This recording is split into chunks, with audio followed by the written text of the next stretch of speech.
ఓం శ్రీ మాత్రే నమః. ఓం శ్రీ గురుభ్యో నమః. అందరికీ శుభ సాయం. ఈరోజు స్వాగతం. ఓకేనా, నిన్న మనం చాలా విషయాలు తెలుసుకున్నాము. అలాగే ఈరోజు కూడా మనం కొన్ని విషయాలు తెలుసుకున్నాము. ఇందులో అంటే గుళ్ళ దగ్గరికి వెళ్ళినప్పుడు ఏం చేయాలి, ఎప్పుడు ఏం చేయాలి అనేది ఇప్పుడు తెలుసుకున్నాం. సరే చూడండి, మనం నిన్న శివుడు పరమశివుడు గురించి మనం తెలుసుకున్నాం.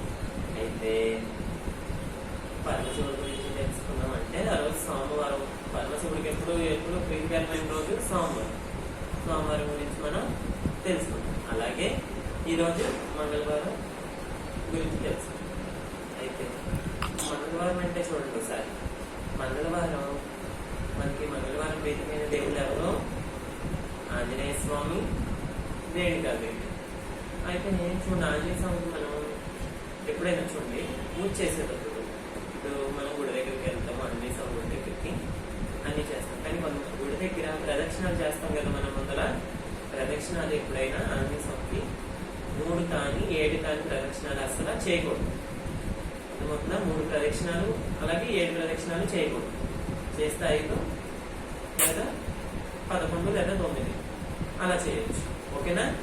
అంతేగా అది ఓకే. అదొకటి. ఇంకో విషయం ఏంటంటే, స్త్రీలు ఉంటారు కదా, మన లేడీస్ ఆంజనేయ స్వామిని ఎట్టి పరిస్థితుల్లో తాకకూడదు, అంటే టచ్ చేయకూడదు, ముట్టుకోకూడదు. ఓకేనా లేడీస్? అదైనా ఏంటంటే, ఎందుకంటే లేడీస్ ఇప్పుడు మనం ఆంజనేయ స్వామి ఏమనుకున్నాడు, ప్రతి స్త్రీ నా కంట తల్లి వంటిది అని చెప్పి ఆంజనేయ స్వామి అన్నాడు. అంటే ఈ లోకంలో ఉన్న ప్రతి స్త్రీ నా కన్న తల్లి లాంటిది అన్నాడు. మరి స్త్రీ కన్న తల్లి లాంటిదంటే మరి స్త్రీ కొడుకు కాళ్ళు పట్టుకోకూడదు కదా. ఏ తల్లి తన కొడుకు కాళ్ళు పట్టుకోకూడదు కదా.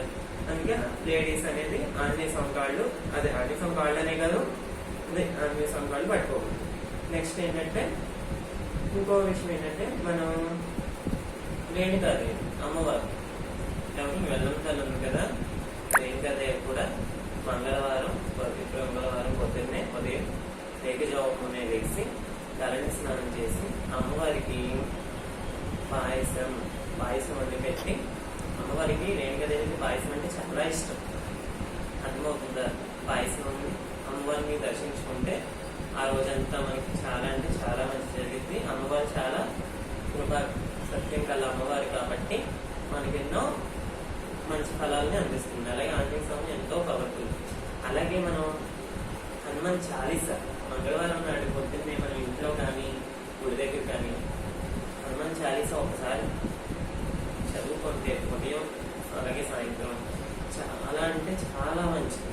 ఇంట్లో హనుమాన్ చాలీసా మనం రోజు ప్రతి మంగళవారం చదివితే చాలా మంచిది. బాగా ఇష్టం అది స్వామి.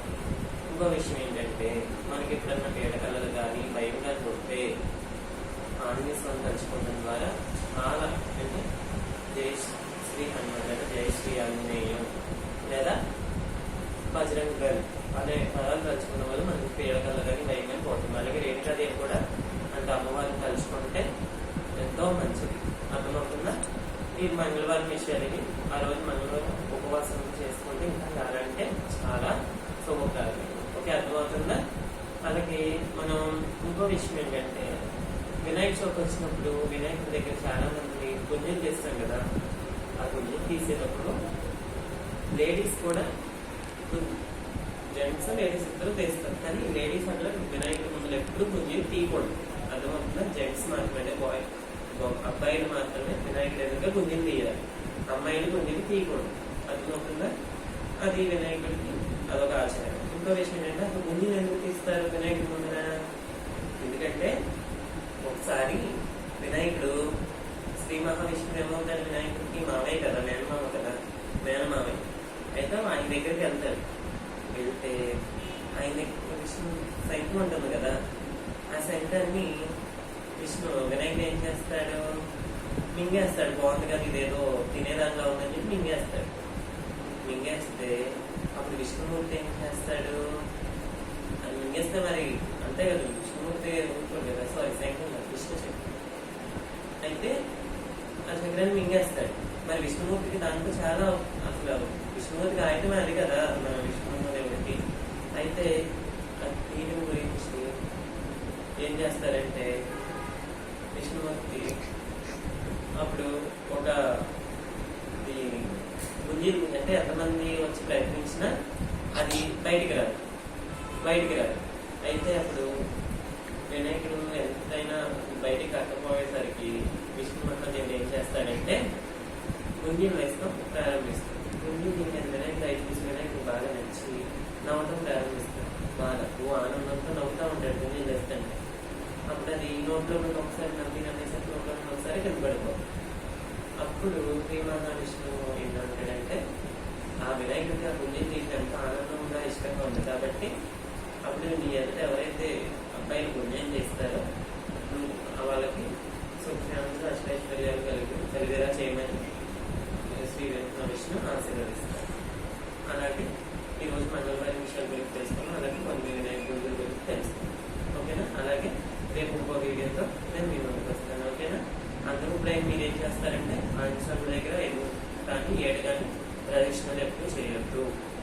5 కానీ 9 కానీ 11 కానీ. ఓకేనా? అలాగే మంగళవారం అమ్మవారికి ఏంటంటే నువ్వు చెప్పి చాలా అంటే చాలా సుఖప్రదాయం. అర్థమవుతుందా? ఓకేనా? ఆ రోజున అమ్మవారి పాయసం చేస్తే చాలా మంచిది. రేణుగా తలని స్నానం చేసి చేస్తే ఇంకా మంచిది. అలాగే హనుమాన్ చాలీసా మంగళవారం